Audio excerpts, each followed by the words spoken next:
Service. What is up, listeners? Welcome back to another episode of the Full Service Podcast. I am Tank Smith, your host. Today is episode 50. Thanks for being here. Shout out to my guest from last week, Sultry Satara. Satara, I appreciate you coming on the podcast. That was a good time. If you have not yet, make sure you check out last week's episode. Give Satara a follow. She is on Twitter at Sultry Satara. I have a link to both her Twitter and website in the Libsyn page from last week, so make sure you go to the Libsyn page. Show her some love. While you were there, we are also on Twitter. We are on Instagram at Full Service Pod.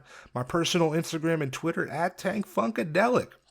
If you enjoy the podcast, if you like what we're doing here, make sure you subscribe, hit that like button, hit that follow button. You'll be alerted as soon as a new episode drops.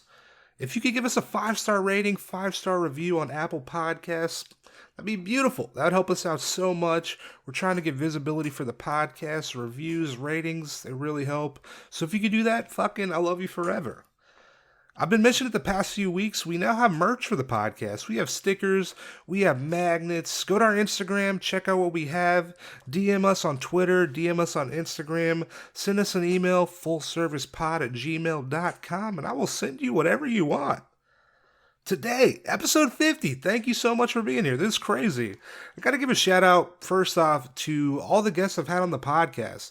There's literally no way that this podcast would be possible without each and every single guest. So if you've been a guest on the podcast, from the fucking bottom of my heart, I truly appreciate it. And if you're listening to this podcast, if you've been rocking with us since the days before we launched, the SoundCloud days, or if you just if this is the first time you're listening to the podcast, I truly appreciate it. Come back. We'll be here every single Tuesday. It's thank you. I was looking at the stats, and we're around 17,300 downloads. And we've been downloaded in every state except for Montana. So if you know somebody in Montana, hit them up. Let them know. Full Service Podcast. We cannot take over the country without the people from the great state of Montana. It's just not going to happen. And we need them. So if you know somebody, let them know what's up. And we've been played in every single continent as well, except for Antarctica. So same thing goes. If you know anybody in the great continent of Antarctica, we need them. Also, this podcast, we're not going to be able to take over the world without the help of the penguins. Also, are the penguins in Antarctica? I really don't know. But we need the penguins. That's very important. Today, episode 50. I mentioned last week at the end of the episode that today was going to be a solo episode. I was going to get real sentimental and do a look back at the podcast. But no, we got a guest today. What am I doing? Why am I lying? I'm excited to bring back friend of the podcast. One of the first people I actually interviewed for the podcast. One of the first people I interviewed in Georgia, Alexis Reynolds, is a guest on the podcast today. I'm so excited. We catch up since the last time we interviewed, which is almost actually a year ago. We recorded on, I think, September 4th, so it was around 15 days shy of a year that we recorded.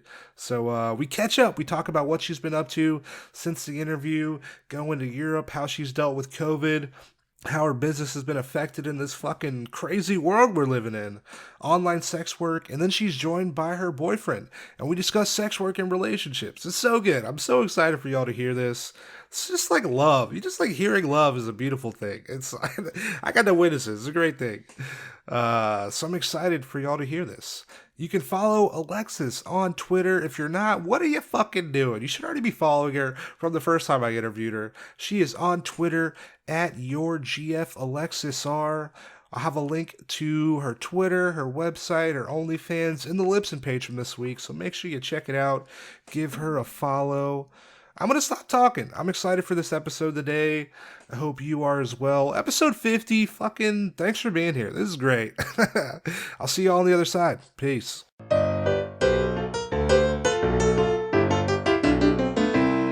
Welcome back, listeners. It's Tank Smith. Oh boy, I'm excited about today's episode. Episode 50.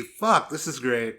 My guest, friend of the podcast. We interviewed a year ago, Alexis Reynolds. Alexis, thanks for coming back on the podcast. Thanks for having me back. I didn't know you liked me that much. I like your. This is Hell great. Yeah, this is great. Fuck yeah! You were one of the first people I interviewed in Georgia. So I feel special to be on, like, the big round number, the 50 edition. This is great. This is great. This is awesome. There's not many people that have made the cut to be in multiple episodes. I feel special. Fuck yeah. Congratulations, too. 50 episodes, man. That's incredible. I didn't know I think when we interviewed the first time, like, the podcast hadn't even come out yet.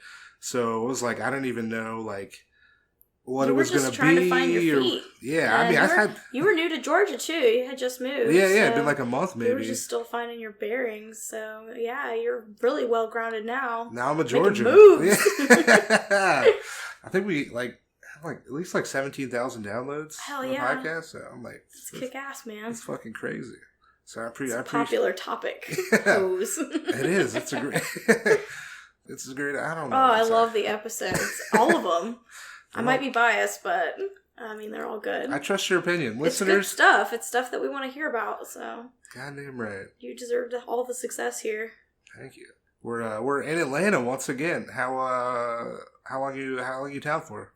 Just a few days. I'm gonna stay through the weekend, maybe go to the drive-in. Sweet. Do anything? Oh, the drive-in theater? Yeah, Starlight. Oh, shit. It's a good place to social distance. Somebody was telling me about that the other day. Oh, yeah. They're playing some good movies, too, like Get Out and stuff. Oh. Like, they're replaying some. Oh, shit. So you can do that, and then, like, next month they're gonna have, like, Metallica or something come at the end of the month. Like really? Live show. Like, their concert footage and stuff. Okay. They've been doing that. It was some other, like, country concert last time I was up there, so I didn't go to that, but... They're just having, like, big screen concerts. I feel like I'm afraid to go to a drive-in theater because of Twister. Oh, God. Do you remember that? Yes. But there was also the cow flying through the Twister, too, and I think about that more than I should. God. Ever. That movie really fucked... Like, if I'm being honest, yeah, me too. Twister really... I'd go to therapy after that shit. I'm still deathly afraid of tornadoes. It's one of my biggest fears. God. Especially night tornadoes. Not cool. Do you remember the book Night of the Twisters? Yeah, that really messed me up too. God, there were so many twisters in one night. Twisters and quicksand we just expected was going to be part of our adult life now. I feel like I would have encountered quicksand in 30 years, but never. I only have once. Really? And it was a riverbed that gets really wet. And so after it starts to dry out, there's spots where if you step in it, you'll sink. And there are signs everywhere that says, like, quicksand, danger. And I was like, really? I thought this was just in, like, Goosebumps or The Mummy or some shit. Like, what? Apparently Indiana Jones? Apparently it's real. And it will get you. That'd be the worst, being stuck in quicksand. I don't know if I would know what to do. Especially if I was out too far and couldn't reach anything. I'd start freaking out, and then that's how you sink. That's how you sink more. That's... If they taught us anything, just don't move. You'll be okay. Don't do anything. Wait till it dries. It's almost like a vacuum seal sort of situation. Yeah. Like if you can get your shoe or something lost in it, but it just if you don't move, that pocket will just eventually let air out, and you'll just be standing in sand. Yeah. So. I'm glad. That's why I actually had you on. I was like, you're gonna want to know Alexis this information on the podcast, so we can talk about quicksand. So we can find out what happens if we get stuck in... I'm not the one you want. I'm the one you deserve. Hell yeah. In Atlanta. Have you ever been to the Botanical Garden? I always wanted to ask. Not yet. I do want to see the Alice in Wonderland thing over there. I went on a man date with my buddy. Sweet. Like last week. It was a great exhibit. Hell yeah. It's on my bucket list of things to do around here. They have an edible garden, but you can't eat shit in it. It doesn't make sense. Oh, man. They're like, hey, it's just shaped like lollipops or something. It's like, well, it's just like fruit and shit. And you can like, they tell you, they're like, hey, wash your hands before you go in the edible garden. So you're like, oh shit, maybe I wash my hands because I might get to pick this shit, eat some stuff. That makes sense to me. You get out there and they're like, don't eat this. And you're like, why did I wash my hands for this? Rude. It's ridiculous. False advertising. But I will say, it's a nice place if you It's pretty, but you can't eat the things. Useless. Fuck. It's been like a year since we last recorded. A lot of shit's happened. Oh, man, it has. Not just in the world, but, like, our lives, too, probably. Yeah. I feel like This has been the most eventful year I think I've ever had. Yeah. I think the most important question I wanted to ask you coming on the podcast, how do you feel about WAP? I fucking love it. You love it? Why wouldn't I? It's so good. It made me wonder, like, who the hell hasn't had any wet-ass pussy? Yeah. Because it's a great what's thing. What's wrong with y'all? And then they're saying, oh, they're outraged and shit. It's like, well, we can clearly see who's telling on themselves. Like, they're not putting in the work. Wet-ass pussy is never a bad thing. I mean, what's dry pussy like? I don't know. Does anybody know? Like, I think that would be awful. No thanks. It just reminds me of like a long day in the desert. Like the shit curls up. It's like, hell no. Give that pussy some water. No, please. I want a wet ass pussy. Thank you. Thank you. God. Cardi did it right this time. Yeah. This is what we needed. It was a win. This is what we needed this fucking time of quarantine. She had to team up with Meg, though, to get that win. I feel like Meg might have had better verses. Oh, yeah. If I'm being honest. I love, like, seeing all that come together, too. There was a little bit of behind the scenes. Yeah. And they were getting into it, though, but Meg was ready. She was ready to just drop it. She killed that shit. I loved it. And then she recently said that Tory Lane shot her or whatever. Yeah, she came out with that. And I was like, that's not really any surprise, you know, but, like, she had a lot of fucking dignity and, like, respect for, like, not just her passengers, but for him, too.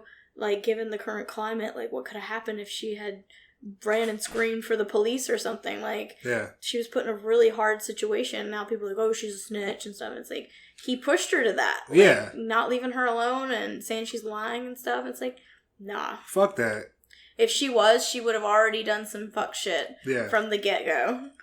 It took this long for her to say something like that. She has way more respect, and, I mean, I have to give it to her. She's tough as hell to get shot, and then be like, nah, it ain't a big deal. Yeah. And then just go to the hospital and be quiet the whole time. Like, I mean, even in a panic and adrenaline, some stuff will come out. Yeah, she's definitely more gangster than he is. For sure. God she showed us. Like, he ain't shit.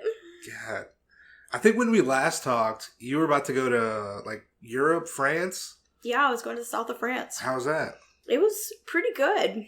Toilets are effing disgusting there. Really? But all the public options, anyway. Okay. Yeah, it was like the Return of the Mummy. Every time I'd open the door, it was like a big whirling, like, poo storm going on. Like a whoosh out where you saw some shit you're not supposed to. France. Real bad.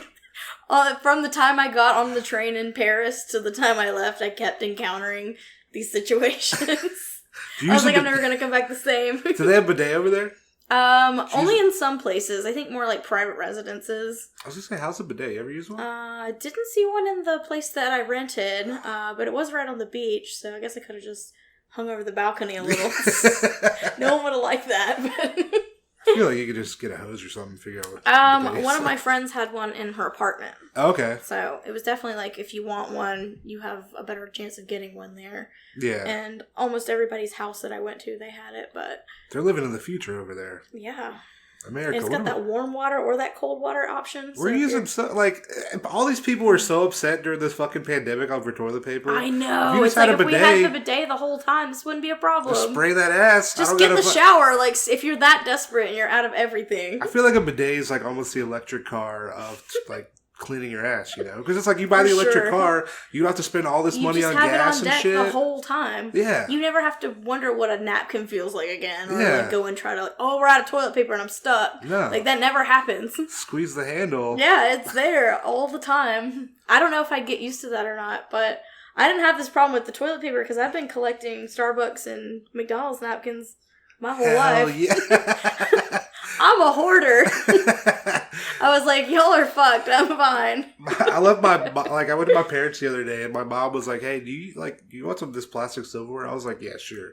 She gave me... Comes in handy sometimes. She gave me at least 300 things of like plastic silverware that she'd collected from restaurants over the years. I was like, this is fucking clutch. There's probably a napkin inside too, though. Oh, no, yeah. It's extra important to keep that and the salt or the pepper. You never know. You know, I mean, you might have, like, this thing needs some salt. I mean, nowadays, I don't trust anything. I have a bunch of backup shit like that. You gotta have sauce. You're gonna get up the road somewhere and all the rest stops are closed because of COVID-19 and you can't... Like, what are you gonna do? Just eat some honey mustard. You're like, fuck the trunk. That's why I carry this. I carry my own hot sauce everywhere. Like, that is a fact. You really gotta be prepared. And Red Bull. Got one in my backpack right now. You gotta be ready. Well, a lot of places I've been to either don't have it or they're like, we don't serve Red Bull anymore. So it's either one or the other. It's like there's no hot sauce or there's no Red Bull. It's like, am I in hell? Jesus. Where am I? Definitely not heaven. So yeah, I don't have that problem anymore. I wanted to get a little holster for my hot sauce. Put it on my belt. Did you see? That was like Undercover Brother. Did you ever see Undercover? He's like gonna like put like emergency hot sauce on the mayonnaise and shit. Dude, you never know. Goddamn. I don't want to live in a world without spice.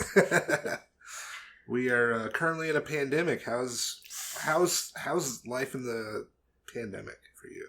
I mean, I've had to take a lot of extra precautions, and I did start an OnlyFans up again, but to be honest, my business has never been better. Yeah? I've actually been able to help other workers and stuff, and... Fuck yeah. I mean, I've never had it this good, but, I mean, I only mess with people who care about me. Yeah. And so they've really taken the extra steps to make sure that I'm well taken care of, and if I have any causes that I need help with, they're helping me. I feel like that has to feel good. It feels amazing, but I've really culled things down to where I only have people that I can fuck with, and they're honest and real with me. Like, yeah. I still talk to them. Like, they don't have to be paying me all the time to, like, get texting. Because, like, we're all going through some shit. Yeah. But, I mean, they really hooked me up on my birthday and with the pet food donations and other families that I'm helping out. Oh, nice. Helping a friend move and stuff. It's like, you know, some people are being evicted right now for no good reason. Or, you know, their landlords aren't working with them. But I have that option. Damn. So, I've been doing really well on, like, some of my tours. But I only really see regulars and, like, maybe one new person every once in a while. But okay. I'm still only working about 2 days out of every month, or maybe 4.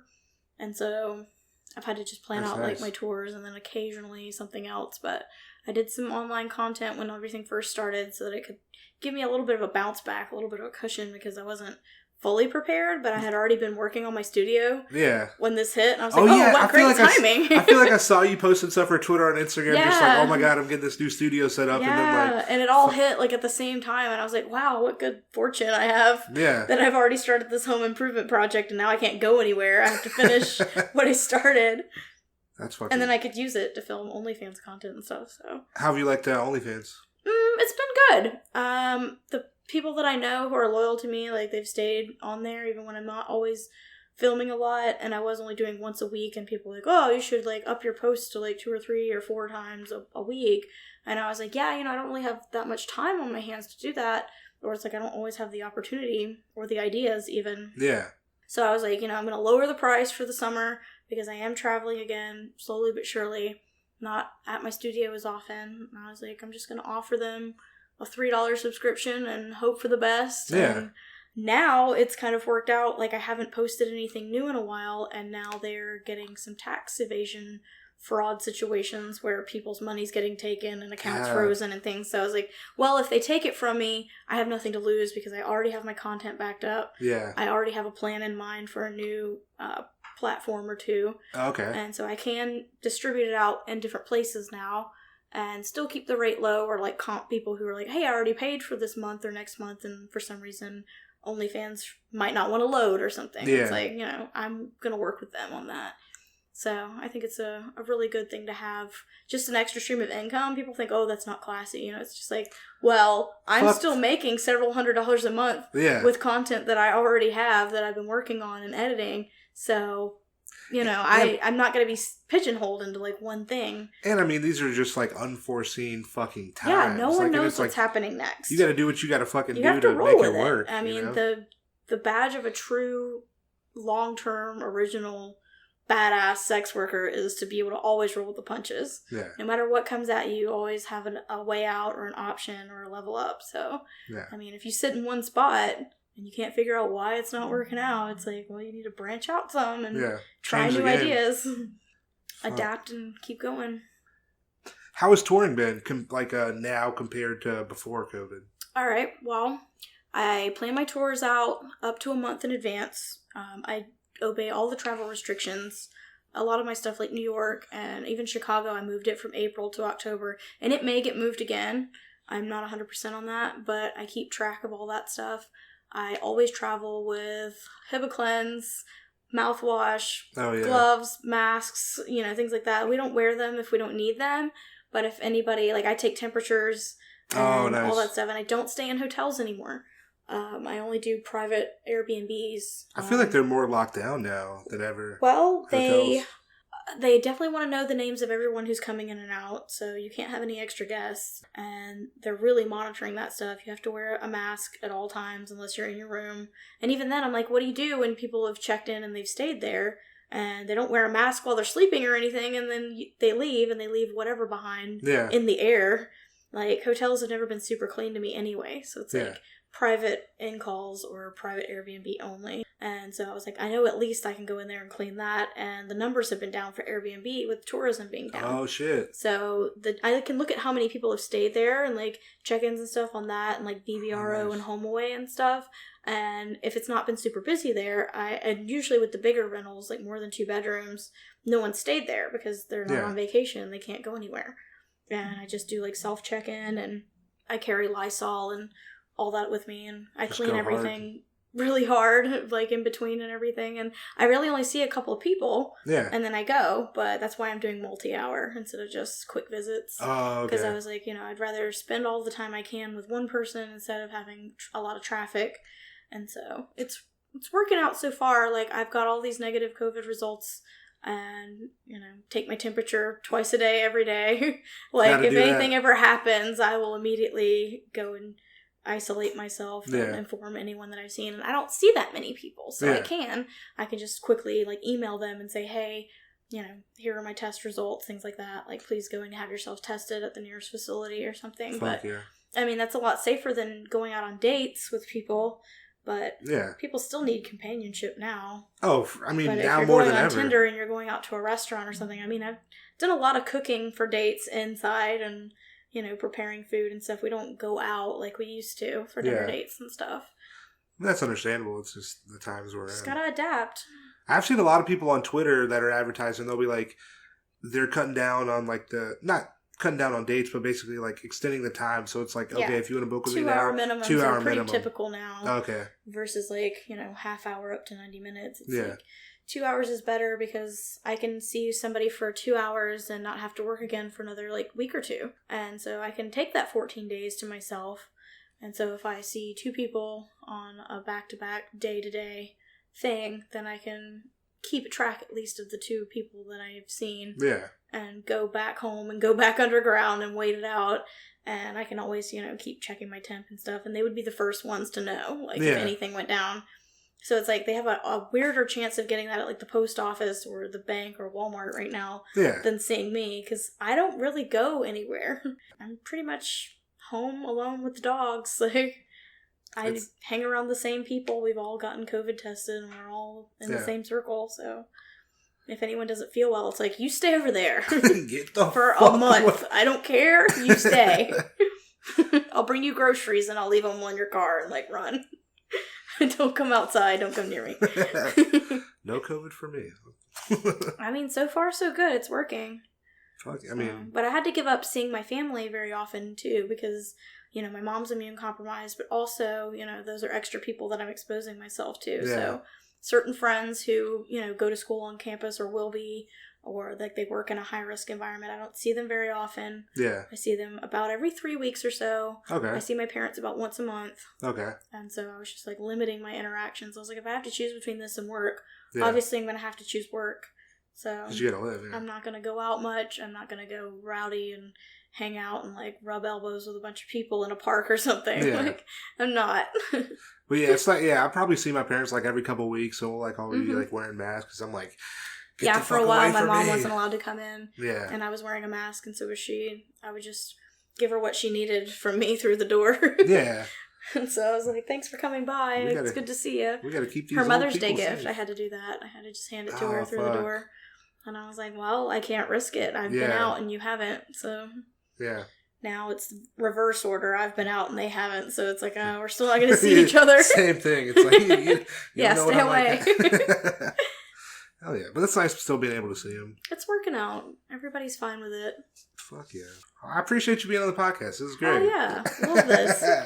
Always a pleasure. This is a good time. Good to see your face. I know, right? A year later. We're doing the right thing. I mean, some people only see each other once a month. It's once a year. Once a year. That's great. We're ahead of the curve. We are, definitely. So, Alexis, do you have a boyfriend? As a matter of fact, I do. Oh, boy. And he's right here. Oh my goodness. Oh, shit. Wow. See how I manifest that shit? Oh my God, podcast listeners. I can see him the whole time. This is great. Hell yeah. I wasn't sure if you could see him or not. Some people have doubts. Well, through the power of imagination, now your podcast listeners know I'm here. This is great. How long have y'all been together? Almost a year and a half. Mm-hmm. Fuck yeah. How'd y'all meet?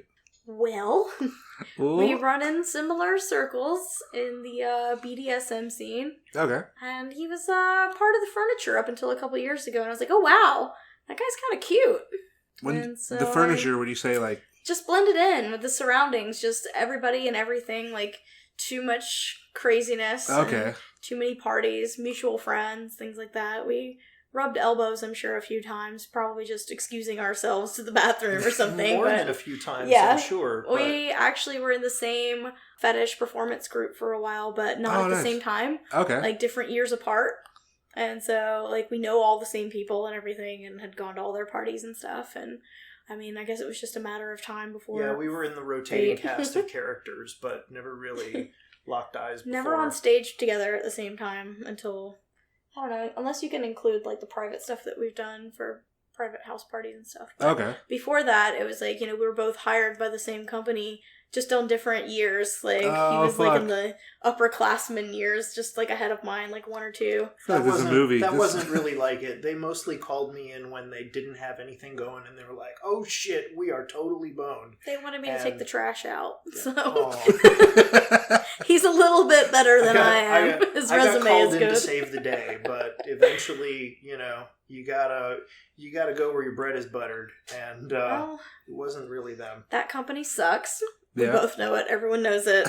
I don't know how they're even still kicking, but yeah, not my favorite. It was a Charlotte thing, but we have mutuals here in Charlotte and Atlanta here. Okay. So we just happened to eventually go out to dinner a couple too many times, and then we ended up at an Irish pub.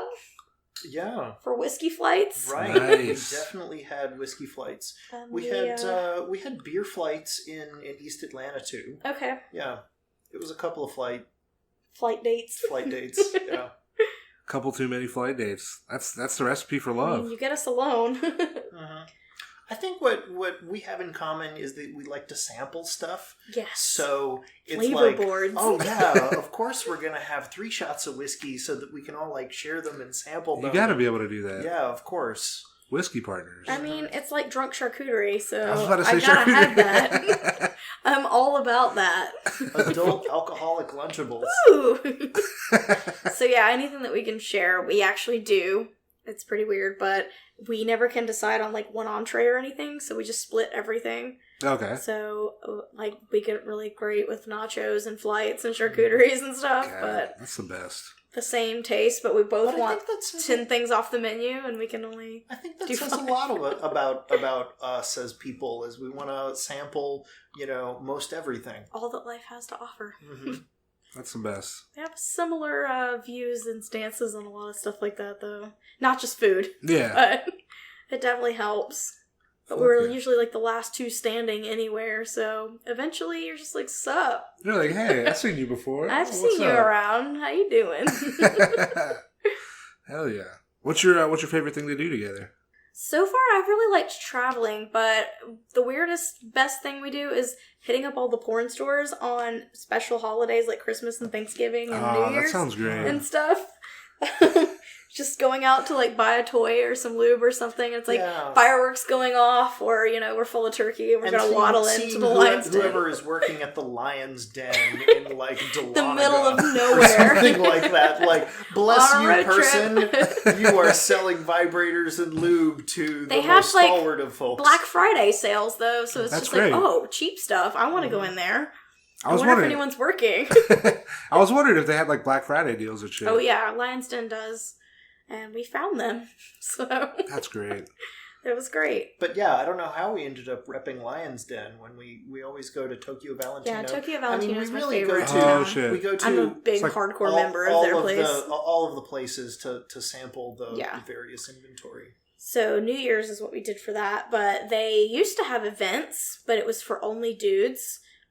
So they had like, but do you remember our gay swinger events and stuff upstairs, Okay. and then like porn viewings on the middle level, and then like downstairs was like all the sex dolls and furniture and toys and clothes and stuff. And I didn't know about this until COVID struck, and then they were like, no more events, we can't do this right now. Damn. And I was like, oh man, but like when that starts up again, I really want to go to one of their like porn viewing nights or something, because they have a DJ and everything. And really? Like, Tokyo Valentino is the shit.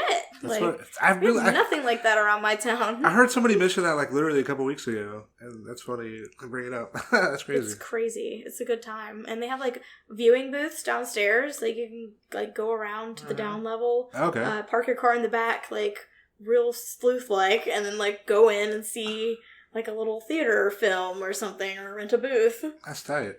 Real cool. Multi-level. And it's swank in there. It's really pretty. It's really clean. They have all of like my favorite lines of dildos and stuff in there. So if I'm needing something in particular, I can go in there and I know they'll have it in every price range up to like, I think, what is it, like the $15,000 like heated sex dolls and stuff in there. You can get like everything. So that's an investment right there. I was just like, whoa. They have it all. Yeah. But people have abused the models in the store, the sex dolls. They like tore their fingers off and stuff. What? One of their lashes. They're open like, 24 hours ridiculous. off of Cheshire Bridge, and like people come in there the Sin from District. like well, no. But there used to be I don't know if it's still there, but there used to be a 24-hour taco joint. Right next to Insurrection. Horny plus tacos in middle of night. Yeah, I don't know. And so you like go and like you're super drunk and you go to Taco Cabana. That's the name of the place. And then you're there. like, oh wow, well let's go next door. And then that's when you have to like force yourself upon the sex doll there, which is not cool. Not cool it's at all. Real rude. It's video surveilled and like I don't know. Some of them were had. Silly dude stuff. Hard had. Yeah. And I'm like, oh no, because it says don't touch them, but like their fingers are all bent up and crazy looking. That's fucked up. One of their eyelashes is torn off, their wig's all sideways. It's like, damn. Somebody had fun with that sex doll. Jesus. Out in public. That's fucked up. But of course, the sex doll is sitting on top of a St. Andrew's cross, which it's sort also of obscured because it's Okay. also for sale. And it's like, I don't know, $1,800 or something. But it's got like a way to like ratchet yourself into the feet and like turn upside down. So I don't know. I have a fondness for Cheshire Bridge because I used to be affiliated with the BDSM scene and sort of there are two clubs, the Chamber and the Heretic, that were both sort of like fetish sort of elements. The Heretic is the surviving one, which is much more gay boy, leather daddy kind of scene. But we're giving everyone a full detailed map of where to go in Atlanta to get lit. Like, if you want to have a good ass night. No, but the Chamber is now like condos or storage units or something. Yeah. But that's a place with a pretty storied history. But yeah, that's the fondness for Cheshire Bridge and its little like sin district that the yuppies tried to force out. I love it. There's a good Thai place over there too. You can make a whole evening of it. It's great when you when we kind of talked about doing the podcast. You had mentioned you're like, hey, I'm in a relationship. I want to like normalize. It was brand new then, yeah. Well, no, I guess it wasn't. I guess we'd been together about 6 months. Or I guess when we talked recently, you're like, oh, I want to talk about like us being in a relationship so we can kind of normalize sex workers in relationship. Because it is like so many sex workers are in fucking relationships. Oh yeah, it's very common. And no one ever sees that. And there's a lot of like assumptions and stereotypes too.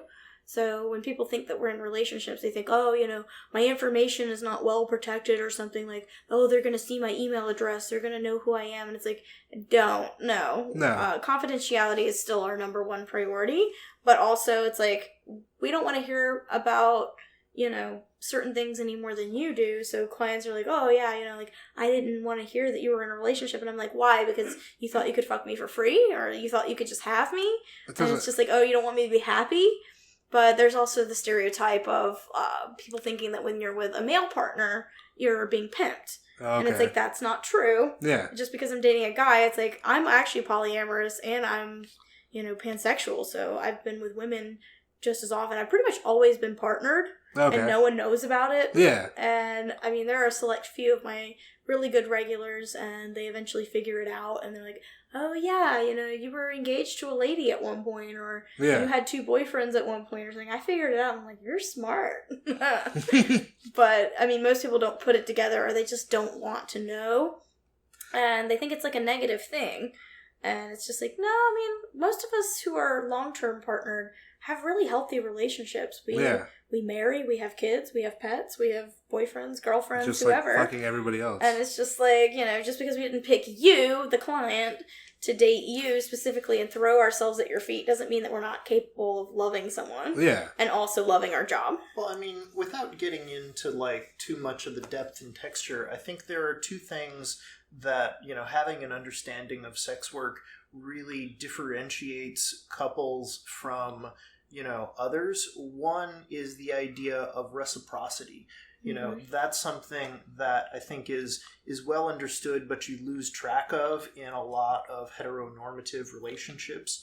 And additionally, another one is boundaries, right? There are so many problems that normal couples have with boundaries that ultimately spills over into sex work in one way or another. So I think those are 2 things that having acquaintance with that kind of stuff gives you a leg up on other couples.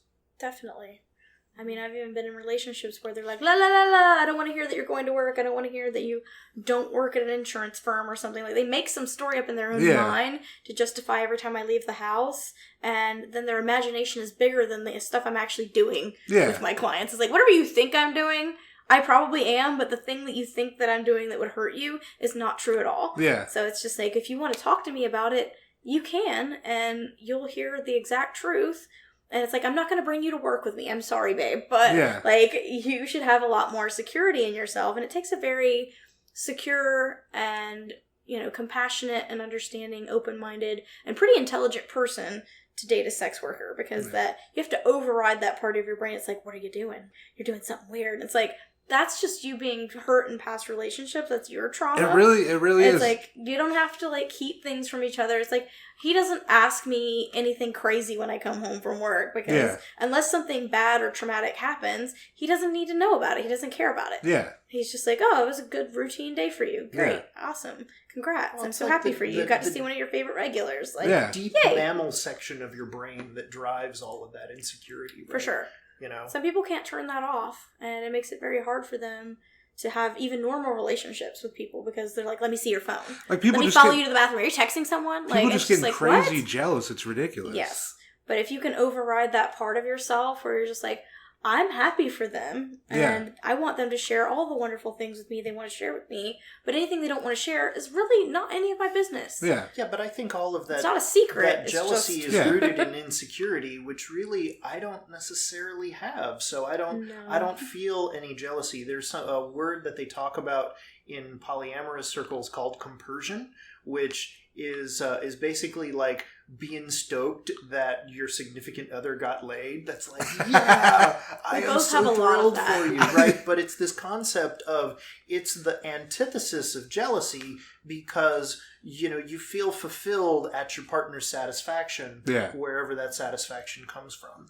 That's pretty cool to be able to have that. I always had that myself, and I'd been with partners all throughout my past who thought that I was just hyping them up so that I could go off and do something that would be against them or hurt them. And I'm like, if you keep thinking that way, you'll never get to where I am with yourself. You have to be truly centered and love yourself. And I wouldn't care if he stepped out and fucked Muhammad Ali. I'd be like, hell yeah, brother. Damn, that's banging. Like, he dug up that grave and everything. Go get me a fucking autograph or something. Like, it wouldn't matter. It wouldn't fucking matter. Like, it wouldn't matter who he was with. I would be happy for him if he was happy. Yeah. Ghost or otherwise. Ghosted. It is cool because I guess... He hangs out in cemeteries,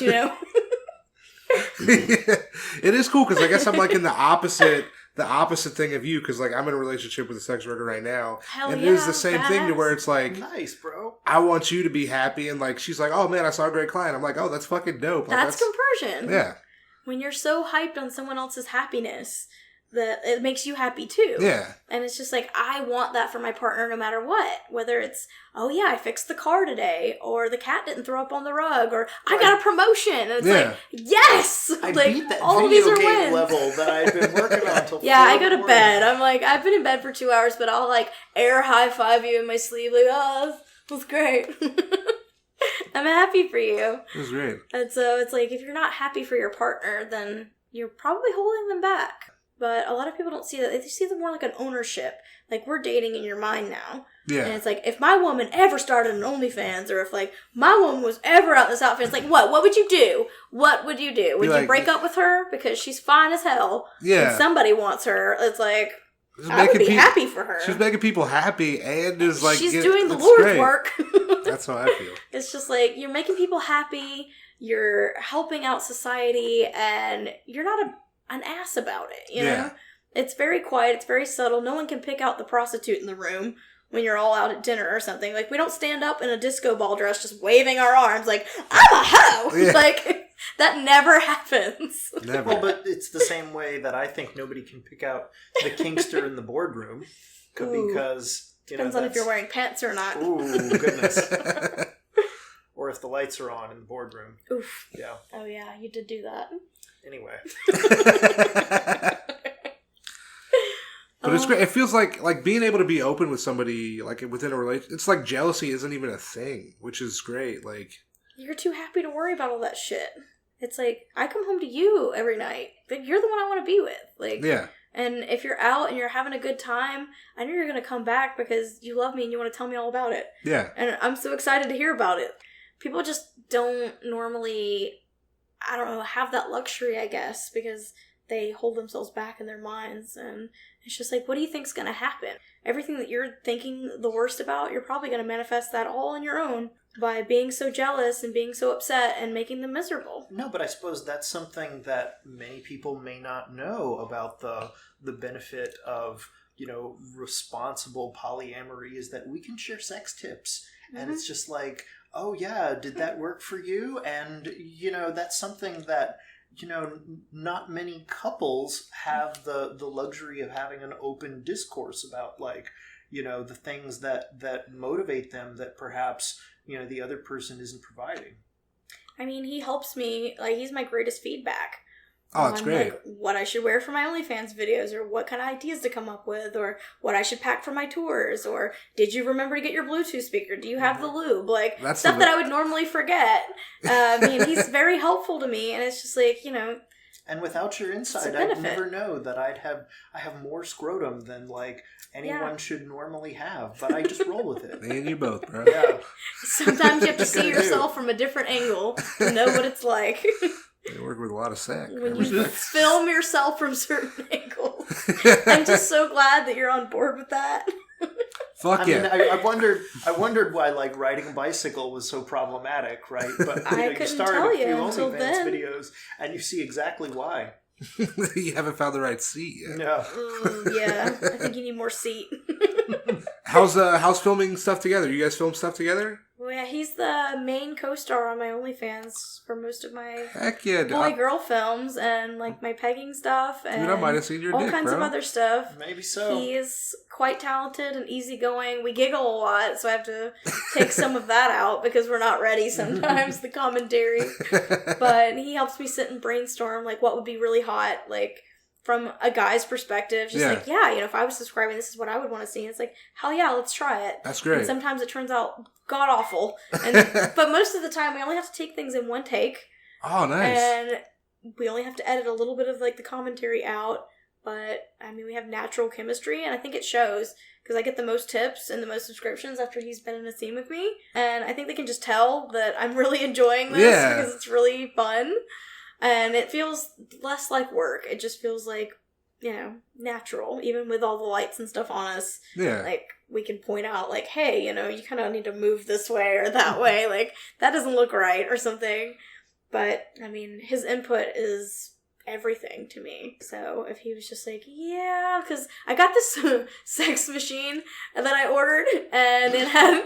It had a fleshlight thing in it, and that thing, I was like, would you stick your dick in this and would you like it? And he was like, no. I was like, even like paid, and he's like, probably not, wouldn't enjoy that. Yeah. It's awful, it's awkward. No, like, but it was part of a awful. whole chorus of other sex machines. It came with a ton of parts. Yeah, it Okay. like, should I keep this? No, but she showed me the fleshlight, and it was like, basically, would you fuck this? No, it was a mouth. That was it. It is a mouth on the end of that. Mouth. I think my buddy had one of those. And I was looking at it, and a tequila bottle looking thing. With my eyes closed and not knowing what it is, I suppose it would be fine, but, just like the visual flair of it is not doing it for me. So you go back to the clipboard like, not a winner. Not that one. That's funny. I actually, just bringing me up thoughts, I actually fucked a Gatorade bottle once. Nice. Yes. He fucked a QT cup full of goo to like make a dick mold.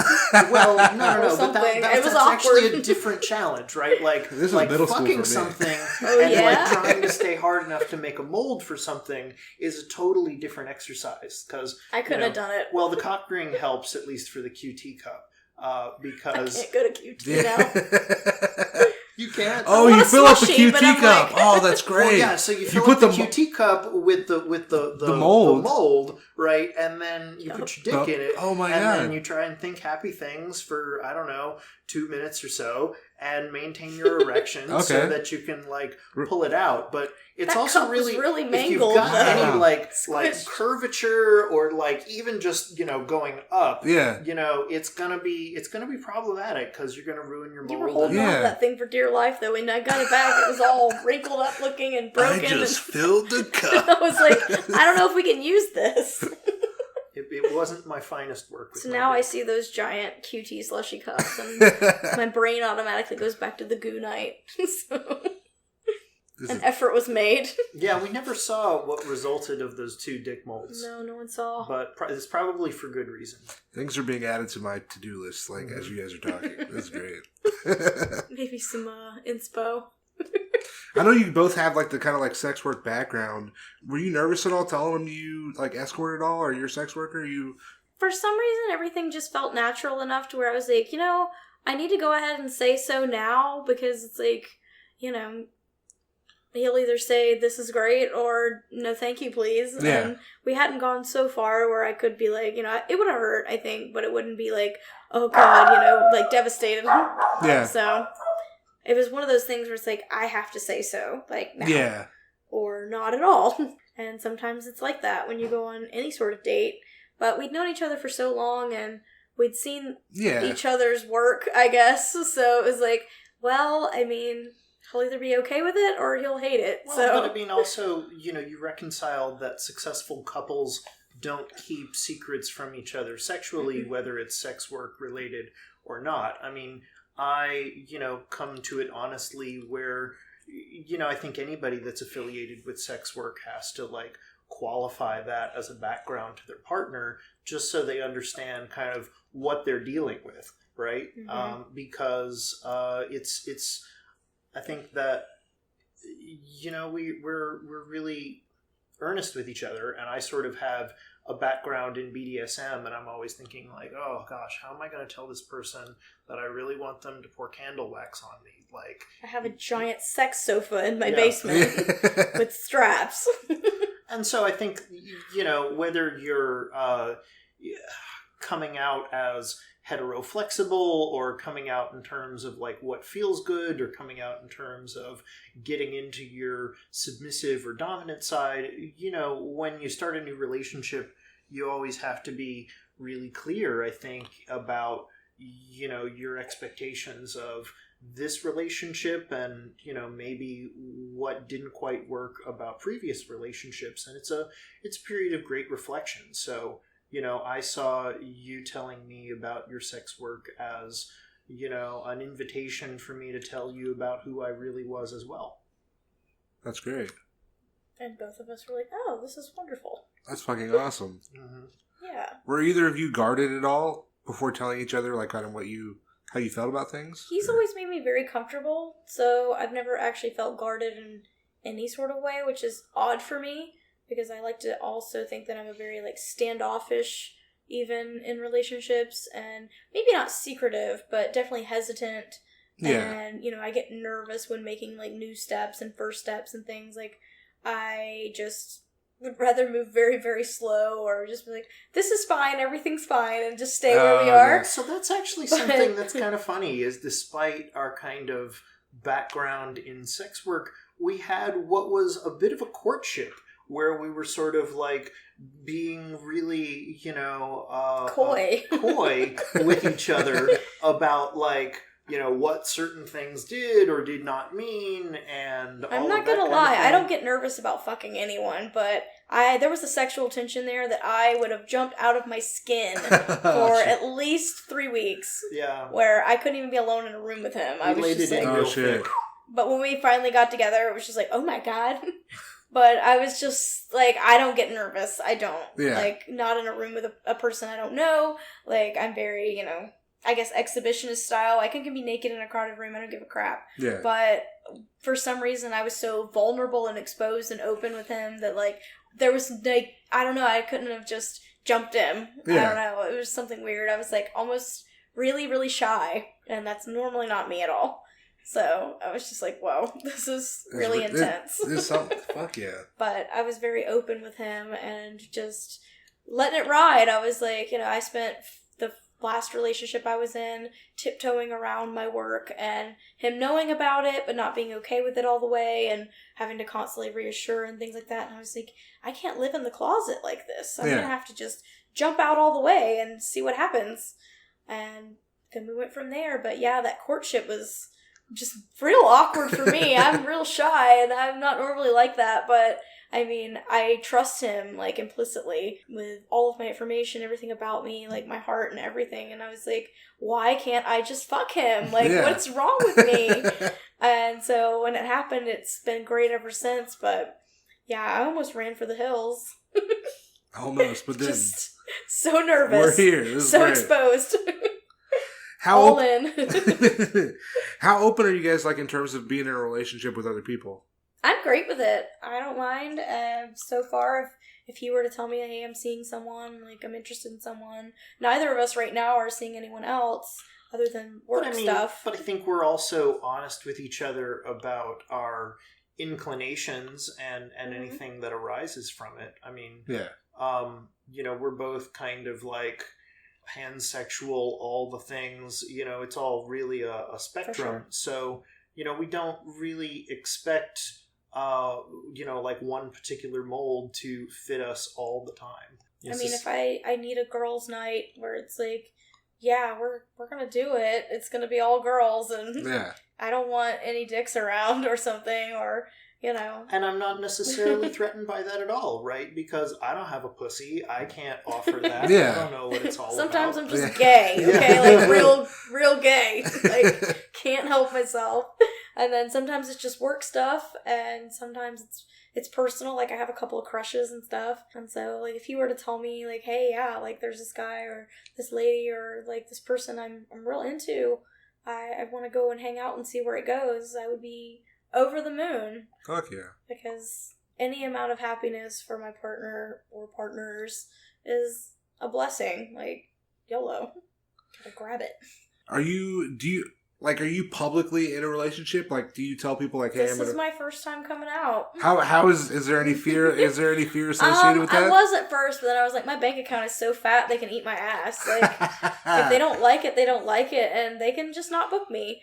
But everyone who books with me currently, who's a good regular of mine, I love them and they love me. Like, we are just happy for each other, and they wouldn't hate me if I said, hey, yeah, like, I'm seeing someone and I'm stoked about it. Fuck yeah. Because it makes me better for them. Like, I used to get lonely and spend a lot more time, I think, not wanting to work. And now I'm enthusiastic about going to work because my life is good on all levels. Like, that's great. I'm financially sound, I'm emotionally and, romantically sound, and I'm also, like, grounded and happy with who I am as an escort, too. So it's like, these are the best years of my life. And I get to share them with everyone. So this is really cool. And those who know me, they love me, and, those who don't, I mean, they've always been intimidated by my Twitter and stuff anyway, so not really for me. Fuck them. They're missing out. How do you know if a relationship's worth it to go public with it? How do you know? Well, it's definitely something you have to feel and go through some things with, and I think at this point, he and I have gone through more things in short amount of time, but also in like a reasonable, like it's not been rushed or anything like that. It's all happened in a timely manner to where I think normal relationships probably should, but this hasn't felt like anything I've ever been in before where it's like, yeah, we needed to keep this secret, or, you know, like I was the side chick, or, you know, whatever. We were moving at a snail's pace and they were just not ready to commit or anything like that. So it's just like, I don't get that with him. I feel like, you know, whatever happens, and people who are meant to be in our lives will be. They can have me as my happiest self, or they can catch me if I ever have a breakup. Hopefully that won't happen, because I really, really like you. No, like COVID has forced everyone to adapt, and in many ways we've sort of, adapted with each other, and that's how this relationship has grown. So, yeah, I mean... We're living through a pandemic together. Yeah. Like having to do this, like, and especially like long distance and being unsure, like his office job becoming home, and then my tour slowing down, and, you know, having to figure out if we want to do OnlyFans, like, oh, we're gonna make a porno or what? Like, what are we doing now? Like, you know, having to go through that, and so many of our like regular daily challenges too, and then just the uncertainty of where the world's gonna end up. It's just like, fuck it. Yeah. This is great. You know, we have all the time in the world to get to know each other, and before that, we had already traveled abroad and stuff, and it was just very exciting. Yeah. And, I mean, once you spend how many days in a small, tiny Airbnb puking your guts out together? Like, we got real sick on the trip. You know, we went together. Well, the most exciting thing has got to be trying to find a parking space in Marseille. For me, it was trying to negotiate in French for pharmaceuticals for you and your dying ass. While I was like, I don't even really know English right now because I suck. But trying to figure out how to say throw up a lot of times. I feel like that'll really bother like, what's going on? In that way. It was hard. I really thought where I was going to have to drag his body down the stairs and call 911 because... we got some kind of weird bout of, like, food poisoning or something. Damn. And so we were both sick. I was the less sick. Look, I had eaten a lot of shellfish the night before. In a foreign country. Yeah. I was going... But our bathroom and our bed were, like, 3 feet apart. Oh, that's So nice. he was having a full-on metal concert in my toilet in there, just going nuts. And I was like, he's gonna just puke himself to death. What do I do? So I had to crawl my way to the pharmacy down the street and figure all that out. That's love right there. Yeah, we went through a lot on that trip, and I was like, this will make or break you, I guess. And it made you. That's great. Definitely. I did my best to care for him, and he cared for me, and that was our first time on a trip together, other than when my parents went on a camping trip, and they all got norovirus. Oh, and shit. he was there, and the first time he met my dad was in ICU. Oh, fuck. So, definitely between that and that trip, we drove down off a mountain to go see your dad in ICU. And a local mountain hospital. Yep. Damn. It was rough. Do you have any fear at all, like when she's working? I don't necessarily have any fear because I have complete trust in her, both, you know, as a lover and as a professional. So I don't, I think also fear is something that if you project it out onto the world, that's what is going to get reflected back at you. Yeah. So, you know, I don't put any of that out there. And, certainly I don't have, any fear or reservations, no. Fuck yeah. I know, like, not every day is a good day at work. Not every day is good. True. How does Aftercare play a part, like, of your relationship? Well, I've only had a couple of, I would say, difficult clients. I had the near stealthing experience in Atlanta here right after he and I started dating, and it was really, like, it shook me up a lot. And, you know, I've had a couple of other days where it was, you know, just strenuous or, like, really hard screening to do because people are, you know, not sure, being difficult, or just being assholes in my inbox. You know, people I haven't even met just telling me I'm a piece of trash. So, you know, sometimes that happens, but usually I can call him or text him if I'm having a hard time, and just, he already knows before I even say anything, and he'll just text me and he'll be like, I'm thinking of you, and it means so much. But if I'm actually around, I'll immediately leave work and go straight to him and just be like, oh my god, like pet me, just pet my hair or something. Give me some love. Or I'll just have to ride the dick like a BMX until it's over and like the bad vibes are gone. Honestly, I know how it works, and I draw you a bath. Yes. Mm-hmm. And now he knows I like several things in my bath, so he already has it ready. He's just like, I'm on it. But he's also a really good nurse. Like, I recently cut up my arm, and he had to staple me back together so I wouldn't have an $8,000 hospital bill. That's great. Surely that's an exaggeration, but yeah, no. You didn't necessarily need to go to the hospital. I would have had to get stitches in a hospital, but he's been there for me through some really crappy times of my own making. Hey, and then other people. How else am I going to use all of this medical fetish gear that I've been hoarding? I'm so glad that you have all that, because it's come in handy. You never know. You never know what. But if I make that call and I say, I need you, and I mean, I've had plenty of partners who are just like, they don't answer the phone, or they're like, do I need to? And I'm on the road, like, trying to change a flat tire or something like that. And they're just like, I'm like, I hear banjos, you better hurry. And they're like, I'll get there when I get there. And it's just like, we're breaking up. But with him, it's like, if he even suspects that I like really need him, he just can tell by the tone of my voice. Yeah. And he's on it. It's like, I'm there. He just knows. That's great. And I mean, I just think that that's something genuine, something real. Yeah. Very mature, very respectful. That's you great. don't get that He's too great. often. Yeah. He's great. Well, I mean, you got to be authentic to yourself. You know, authenticity matters. I think that's what stands out. You know, I guess with sex work background is that you can tell when someone is being authentic and when someone is just seeking something that is experimental for them. Well, we got through the experimenting phase. Now it's real. Fuck yeah. So now it's real. Why do you think some people find it hard, like, to think that a sex worker could be in a relationship? Well, I think that a lot of people think that we're super damaged, and that's why we seek sex work out.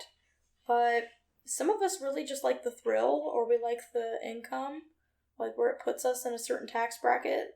And I mean, some of us are damaged, but that doesn't mean that like we're less qualified to be in relationships. There are plenty of city people who are beyond broken and have had horrible childhoods or horrible experiences, and they marry and have kids and move on with their lives just fine, and they continue having toxic relationships or whatever. And some of our relationships are toxic, but I mean, it doesn't mean that we're not people. No. Like, I'm still a whole woman at the end of the day. I still have needs. Like, I still require a partner in this life, and it's like, I deserve it. I should be able to have that, like, no matter what my job is, no matter what my job entails or what my past is. And I mean, a lot of guys who think they're married to like good girls, those women had a wild phase in college and did way more than I've been able to live up and say that I've done. So it's just like, you know, I get paid for mine, but I mean, my track record is just the same as a lot of cities that I know, and it doesn't make us any less worthy. No. So it's just like, if you find the right person who understands you and you're not keeping things from them and you're not hurting them and they're not hurting you, it's not a toxic situation, I'm all for it, no matter if you're a sex worker or not. Yeah. But a lot of people don't think that we're worthy, or they don't think that we're capable. It's fucking crazy. And it's just like, well, that's where you're wrong, because we have a lot of self-worth. We know who we are, we know what we like and what we'll put up with. We have very strong boundaries, and we're very honest and open, a lot more so than people give us credit for. 100%. How do you think sex work empowers your relationship? It definitely makes me feel more confident and more accepted. So that obviously makes me way more horny for the person who's accepting me because it's so easy. And I'm just like, wow, you deserve to get your dick sucked for the rest of your life. Like, no exceptions. I mean, it's good stuff. And so it definitely makes me feel more confident and like powerful and stuff when it's like, I don't have to hide who I am, any part of who I am. Yeah. And I have someone cheering for me and someone who's waiting for me. And it's just like, oh yeah, you're waiting for me to like get off tour or like, you know, have a day off or something. It's like, I get to, you know, have the best of both worlds. I get my taboo, like, secret sexy life. And then I can also go to the farmer's market or something. Yeah. Like, I can have a full balanced life, you know. We can hang out with the pets and go to the dog park or, you know, normal people stuff. Before, I would just go home and sit by myself and watch Netflix and, you know, eat a salad or something, go to bed. And, you know, I was lonely. Yeah. But now I'm happy, and I think it makes me a better worker. it definitely makes me more open and, like, excited. Fuck yeah. And definitely more sexual. Like, the more you get, the more you want. So, I'm insatiable. It's a benefit for everyone. Before we get out of here, you got any relationship advice? We got any advice to give to the people? Wow. Relationship advice. Be true to yourself, at least. Yeah, I was kind of vibing on that on that as well. Is just that so many people spend so much time trying to, like, project the sort of sexual identity that they want to have rather than the one that actually makes them happy. And you see it throughout the whole gamut and spectrum of sexual discourse, is people falling for identity traps where you're just putting yourself in a box because you want to project a particular kind of identity. So I think that the best thing that you can do is to sort of check your ego and follow your bliss. God damn. They say, quote unquote, and I'm native, so I can say this, your vibe attracts your tribe. So, I mean, you can't put the vibe out there and expect to, like, not, I mean, if you put out an authentic one, you'll obviously draw in the people who are meant to be around you. Yeah. And, I mean, you can have romantic relationships in any way that you want to.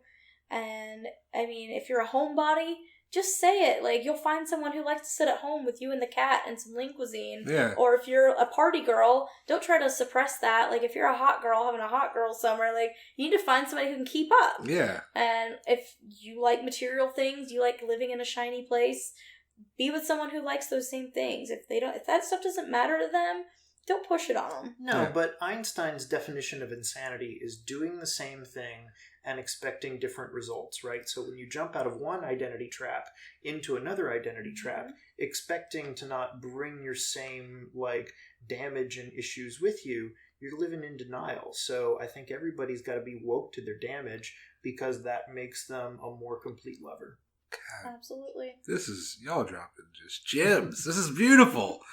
Well, hopefully other people will see that, like, they don't have to be so lonely or so isolated, and if they want to be, then that's totally fine too. Yeah. I mean, I've spent many, many years just hanging out by myself, and I mean, it seems like a lonely and depressing lifestyle if other people are making it feel that way to you. But if you're like, this is what I like, I just want somebody to come over a couple times a week that I can grow old with and never speak to, this is great for me. Like, I live 200-something miles apart, right? From you? No. It's like far? 140. 140 miles. That's an every episode. And we see each other when we see each other, and we love it. We keep up when we want to, and some days I don't hear from him or he doesn't hear from me, but I don't feel like I'm loved any less. Yeah. So, I mean, this works for me. Fuck yeah. Other people might want to move in together or never at all. Like, and I don't feel like the love that she offers to other people diminishes anything that we have between us. I don't feel that, like, love and affection is a finite quantity whereby, by spending it on someone, it makes it unavailable. Yeah. I think that I sort of honor the infinite capacity of your ability to care about other people. Oh, I got so much love to give. I'm a Cancer. I have a lot of feelings. So many feelings. So much love.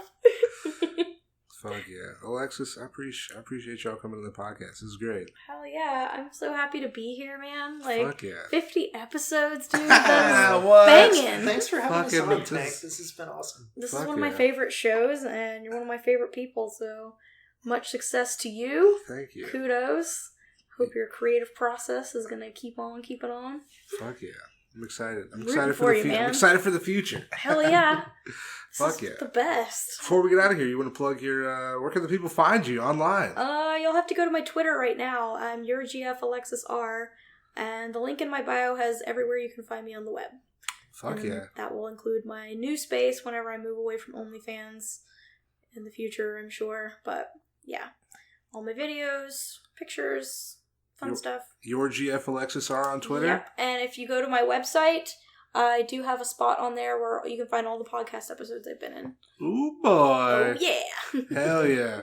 Appreciate you coming up. This has been great. Fuck yeah. Hell yeah, man. Listeners, we will see you later. Bye. That was my interview with Alexis Reynolds and her boyfriend. Yo, shout out Alexis. I appreciate y'all coming on the podcast. That was a lot of fun. That was a good time. Listeners, if you have not yet, make sure you follow Alexis on Twitter at YourGFAlexisR. I'll have a link to her Twitter, her OnlyFans, her website, in the Libsyn page from this week, so make sure you check it out. Show her some love. While you were there, we are also on Twitter. We are also on Instagram at FullServicePod. My personal Instagram and Twitter at TankFunkadelic. Give me a follow. If you enjoy the podcast, make sure you hit that like button, that subscribe button, that follow button. You'll be alerted as soon as a new episode drops. Usually Monday at midnight, but sometimes it'll be like 8 o'clock and I'm like, release the episodes. You'll be alerted as soon as that happens. If you could give us a 5-star review, 5-star rating on Apple Podcasts, that would truly be amazing. Like I said before, I'll love you forever. The love will not stop. Thanks for being here. This has been episode 50. If you want to be on the podcast, if you want to hear anything talked about on the podcast, if you just want to write into the podcast, let us know what you think. FullServicePod@gmail.com. Merch. We got merch. Stickers, magnets. Check us out on Instagram. DM us. Email us. I got you. I'm going to stop talking. I feel like we'll be back next week. I got an episode. Is it going to be a solo? Is it going to be probably a solo episode? But who knows at this point? I'm just... we winging shit out here. It's a good time. But I appreciate y'all listening. Episode 50. Couldn't have made it without the people listening, without all the guests. So fucking thank you. And I'll see you next week. Later.